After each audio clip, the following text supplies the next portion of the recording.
Hello, all benders and non-benders, and welcome back to Avatar Generations. And today, it has come. We are talking about the Spirit's Call event and the Moonslayer Zhao and Princess Yue banner.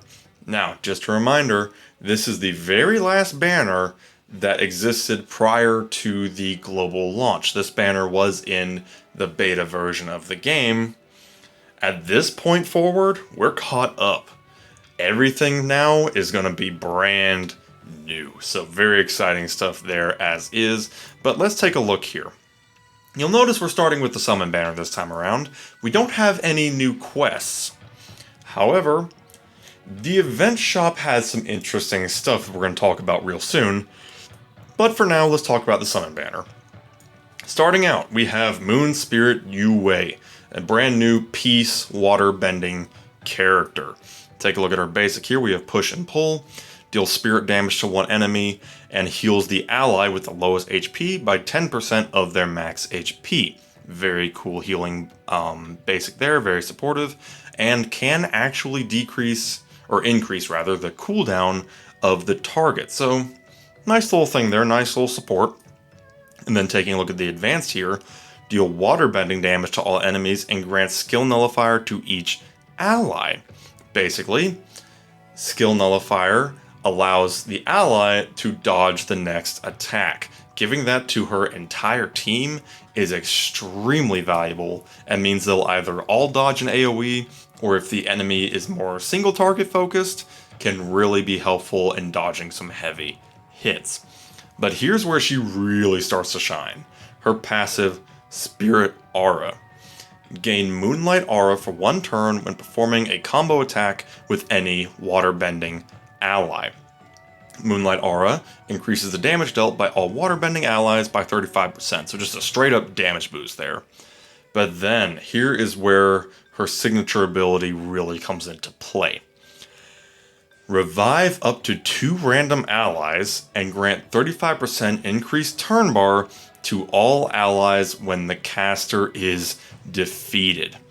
Basically, if she falls, she will revive from death up to 2 allies. Now, it can be 1. It does say up to 2, but it will always be at least 1, hopefully 2 if you're lucky.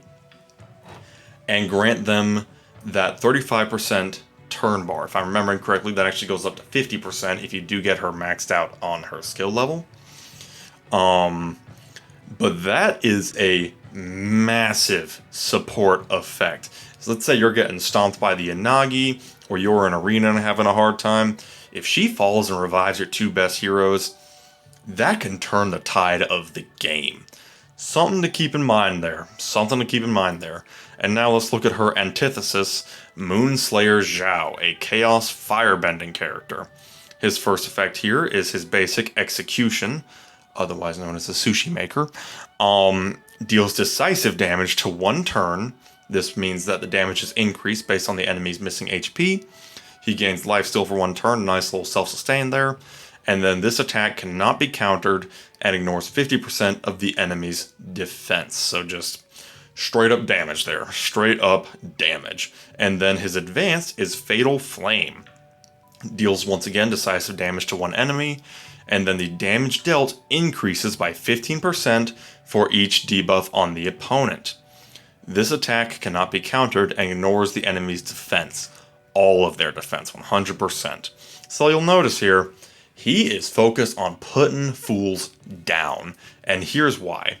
His Spirit Slay passive deals 10% increased damage to Spirit faction enemies, so other Zhaos, Yue, Blue Spirit, and Avatar State Aang would all fall under that.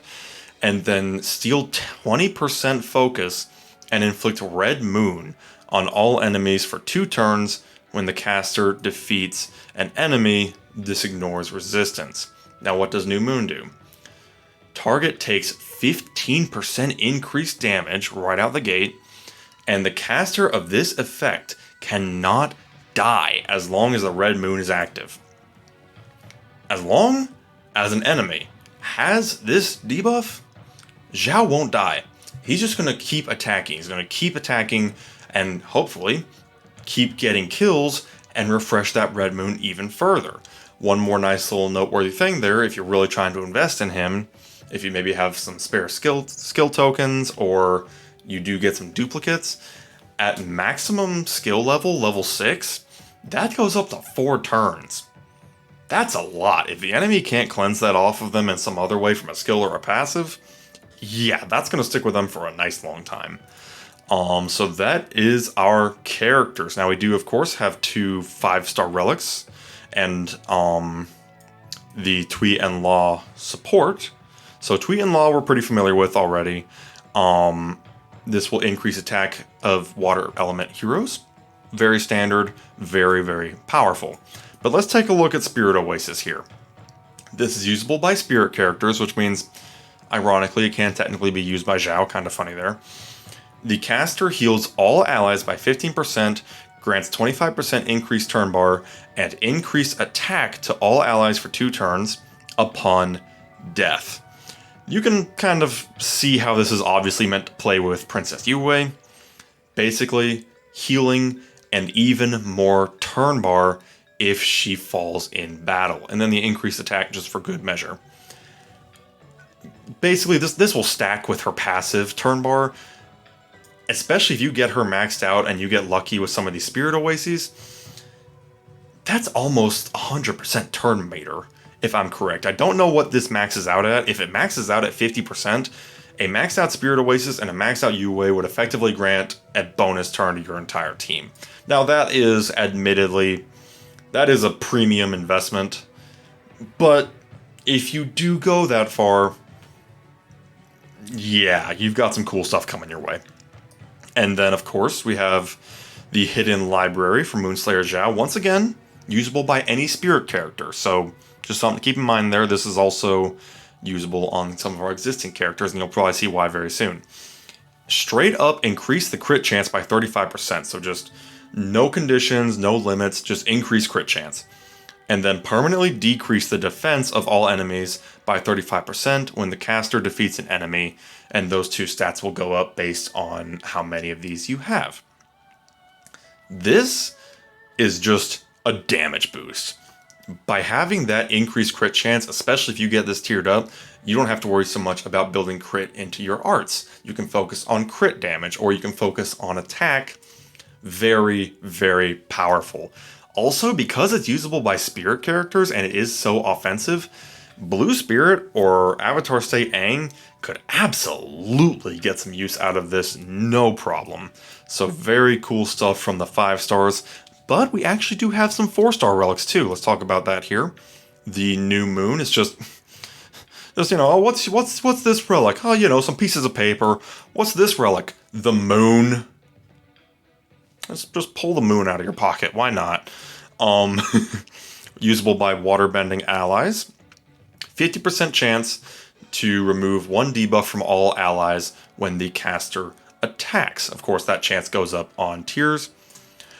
Basically, the ultimate support effect. You attack, you have a chance of removing a debuff from everybody. Really can't go wrong there. And then the Tundra tank, interestingly enough, this is used by hunters. So that does include Rider Zuko, and that includes Xin Fu. Reduce damage taken by 40% for the first 2 turns of battle.